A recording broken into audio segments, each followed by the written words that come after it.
Social মিডিয়াতে যারা যারা ভালো ভালো কন্টেন্ট ক্রিয়েটার তারা সবসময় ভেবে ভেবে কন্টেন্ট দেয়, কেমন কন্টেন্ট দিলে তোমাদের যারা দেখে তাদের যাতে ভালো লাগে। যেমন আমার মতো, আমি একজন ভালো কন্টেন্ট ক্রিয়েটার, কিন্তু এই সমস্ত কন্টেন্টের কোনো ভ্যালুই নেই। আজকের কলিযুগে কোন কন্টেন্টের ভ্যালু বেশি দেখো, তোমাদের কিছু এক্সাম্পল দিচ্ছি।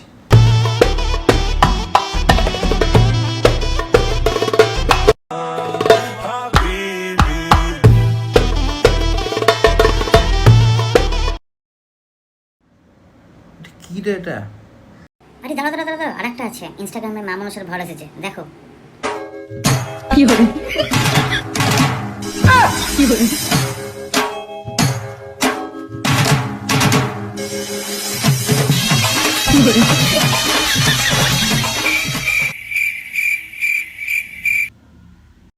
মুখটা দেখেছো? পুরো বিষধর সাপ। ফেসবুক ছেড়ে চলে যাচ্ছি, তোমরা একটা ভালো কন্টেন্ট ক্রিয়েটারকে হারালে। আমি একজন দুর্ধর্ষ কন্টেন্ট ক্রিয়েটার ছিলাম। আমার প্রত্যেকটা ভিডিওতে মিনিমাম 18 থেকে 20টা ভিউ, এবং ছবি ছাড়লে 10টার উপরে লাইকই যায় না।